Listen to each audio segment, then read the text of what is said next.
സ്വർണ്ണക്കൊള്ളയെ കുറിച്ചുള്ള വികാരം അയ്യപ്പ ഭക്തന്മാരുടെ ഇടയിലുണ്ട്, അല്ലാത്തവരുടെ ഇടയിലുണ്ട്. അപ്പൊ യുക്തിവാദികൾക്ക് പോലും പാടാവുന്ന അത്ര രസകരമായ ഒരു പാട്ടായിട്ട് ഇത് മാറി. എന്നെ ഭ്രാന്ത് പിടിപ്പിക്കരുത്, നിങ്ങൾക്ക് ഇപ്പൊ തന്നെ കുറേശ്ശെ ഭ്രാന്തുണ്ട്.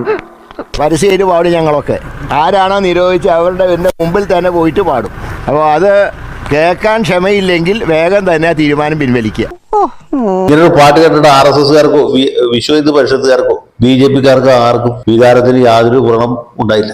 നേരെ കുറിച്ച് CPMകാർക്ക് ഇത് കേട്ടപ്പോൾ ഭയങ്കര പ്രയാസം. അതുപോലെ നമ്മുടെ പ്രഗത്ഭനായ രാജ്യസഭാംഗം ഇംഗ്ലീഷ് ഭാഷാ പാരംഗതനായിട്ടുള്ള ഡബിൾ റഹീം, പുള്ളിക്കും വലിയ വിഷമമൊന്നുമില്ല. അയ്യപ്പസ്വാമിയെ ആക്ഷേപിച്ച്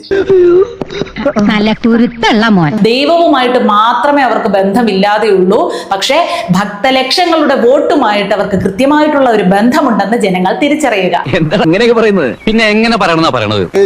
നമ്മുടെ ആരാധനയും ദൈവവിശ്വാസവും ഒക്കെ തന്നെ നല്ലതുപോലെ സ്വതന്ത്രമായി ചിന്തിക്കുവാനും ഇഷ്ടമുള്ള ദൈവത്തിൽ ആരാധന നടത്തുവാനും ഒക്കെ ഉള്ള ഒരു സ്വാതന്ത്ര്യം നമ്മുടെ രാജ്യത്ത് നിലനിൽക്കുന്നു.